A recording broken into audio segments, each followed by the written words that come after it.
بسم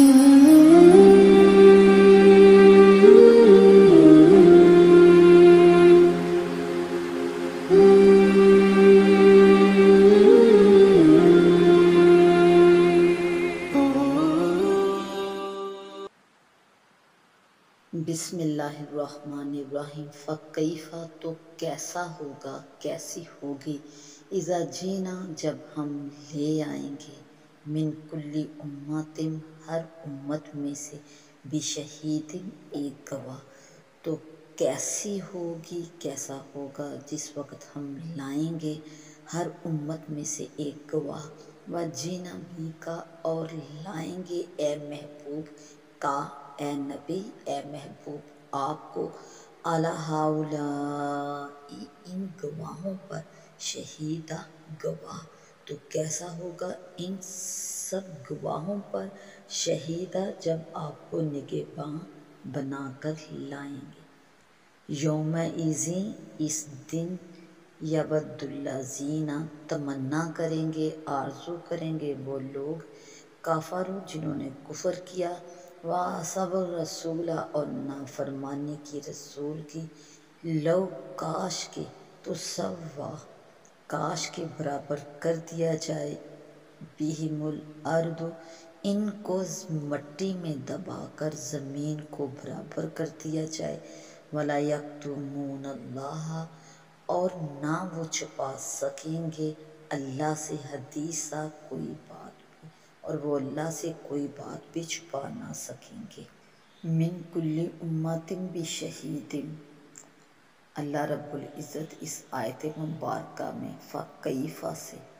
اس وقت کی طرف اشارہ فرما رہے ہیں جو روز قیامت میں پیش آئے گا کہ کیسا ہوگا، کیا ہوگا جب وہ اپنی امت کے اللہ نبی کو لائیں گے، ہر امت میں سے اس امت کے نبی کو، اور وہ نبی امت کے ایمان، کفر، نفاق اور تمام افعال پر گواہی دیں گے، کیونکہ انبیاء اپنی امتوں کے افعال سے باخبر ہوتے ہیں۔ تو اللہ رب العزت اس گھڑی کی طرف اشارہ فرما رہے ہیں کہ کیسا ہوگا جب ہر امت میں سے اس کے نبی کو اس امت پر گواہی کے لیے لایا جائے گا۔ جینا بھی کا علی ہؤلاء شہیدا، اور تمہیں نبی الانبیاء اور ان تمام سارے عالم کو تمہاری امت بنایا گیا۔ اس میں نبی کریم صلی اللہ علیہ وآلہ وسلم کی طرف اشارہ فرما جا رہا ہے کہ آپ نبی الانبیاء ہیں اور سارا عالم آپ کی امت ہے۔ لا یکتمون اللہ حدیثا، کیونکہ جب وہ اپنی خطا سے مکریں گے، انکاری ہوں گے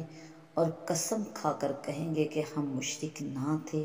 ہم نے خطا نہ کی تھی، تو ان کے منہوں پر مہر لگا دی جائے گی اور ان کے اعضاء کو گویائی دی جائے گی اور وہ ان کے خلاف شہادت دیں گے۔ پھر اس گھڑی ہر انسان کا دل یہ چاہے گا کہ کوئی ایسا وقت ہو کہ اسے زمین کے اندر دبا دیا جائے اور زمین کو اوپر سے برابر کر دیا جائے، تاکہ اس کے سامنے اس کا نامہ اعمال، اس کی برائیاں پیش نہ کی جائیں۔ لیکن اللہ رب العزت زبان سے بولنے کی طاقت ختم فرما کر اعضاء کو